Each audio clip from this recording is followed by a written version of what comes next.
Nah, berikutnya ini kita coba imbau Ustaz ya kepada pemirsa Acuan TV yang punya rencana untuk mudik pada Lebaran tahun ini sepertinya harus mengurungkan niat lebih dahulu karena pemerintah melalui Satgas COVID-19 sudah menerbitkan surat edaran untuk larangan mudik di masa pandemi ini yang belum kunjung berakhir. Kita simak liputannya.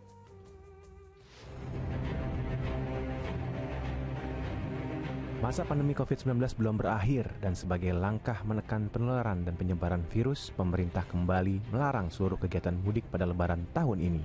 Kendaraan bermotor umum dan perseorangan serta angkutan sungai, danau, dan penyeberangan dilarang beroperasi untuk kepentingan mudik.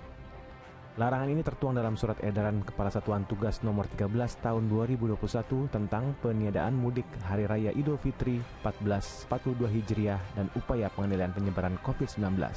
Perjalanan yang dilarang adalah lintas kota, kabupaten, provinsi, hingga antar negara dalam rentan waktu 6-17 Mei 2021. Namun demikian, ada sejumlah pengecualian, yaitu bagi distributor logistik dan pelaku perjalanan dengan keperluan mendesak untuk kepentingan non-mudik, dan siap-siap dijatuhi sanksi bagi mereka yang nekat melanggar. Seperti tahun-tahun yang lalu, yang pertama, bagi masyarakat yang menggunakan kendaraan seperti kami sampaikan tadi, dan kemudian tidak memenuhi syarat untuk melakukan perjalanan, itu akan diputar balik.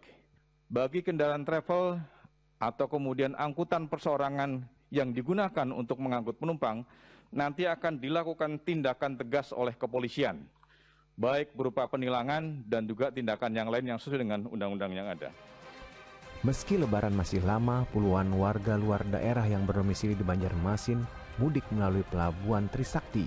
Menggunakan kapal Roro, mereka memilih pulang kampung lebih awal untuk menghindari larangan mudik di masa pandemi COVID-19 yang diberlakukan pemerintah.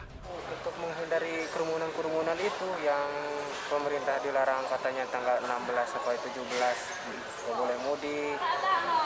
Itu aja sih. Karena nanti takut dilarang sama kan nanti pertengahan puasa ini mau di lockdown lagi katanya. Nggak boleh ya. Nanti kalau misalnya udah di lockdown kan mayoritas nggak bisa ketemu keluarga di kampung. Larangan mudik Lebaran tahun ini juga direspon pemerintah daerah. Di Madiun misalnya, Pemda setempat menyiapkan sebuah bangunan tua yang dikenal angker untuk menampung warga yang nekat mudik. Kebijakan ini sebagai bentuk pembelajaran efek jera agar tak ada warga Madiun di luar kota yang melanggar aturan mudik. Tim Liputan melaporkan. Nah, ini kan pimpinan sudah mengeluarkan larangan, aturan begitu Ustaz. Kalau dalam Islam sendiri saya rasa juga tentunya ada aturan begitu untuk mengikuti kebijakan yang sudah dikeluarkan oleh pimpinan ya Ustaz. Betul ya, jadi kita perlu mendukung ya apa yang sudah ditetapkan oleh pemerintah terkait dengan larangan mudik, tentu dengan berbagai pertimbangan ya. Dari sisi ini misalnya kita diperintahkan ati Allah wa ati Rasul wa ulil amri minkum. Jadi kita harus taat kepada Allah, kepada Rasulnya, dan juga taat kepada ulul amri. Ulul amri di sini adalah pemegang otoritas. Otoritas dalam hal ini adalah pemerintah ya. Itu yang pertama.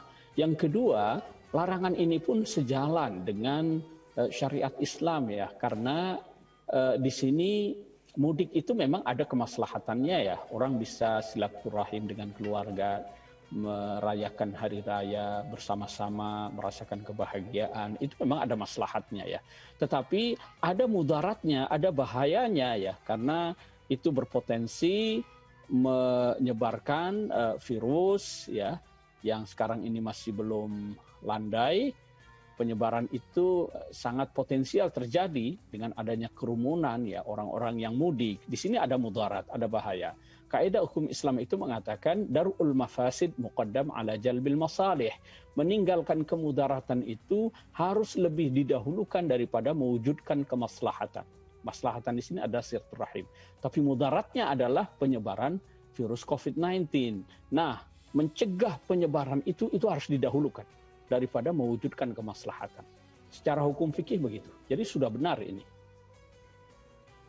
Ya, kalau tadi tujuan mulia dari mudik sebenarnya adalah untuk menyambung tali silaturahmi, Ustaz. Semoga teknologi telepon video yang saat ini bisa menggantikannya, Ustaz ya. Betul, betul. Ada media lain yang bisa menggantikan itu. Baik. sehingga kita bisa tetap menjalankan perintah dari ulul amri, tapi juga melakukan ibadah silaturahmi. Kita beralih ke informasi lainnya, Ustaz.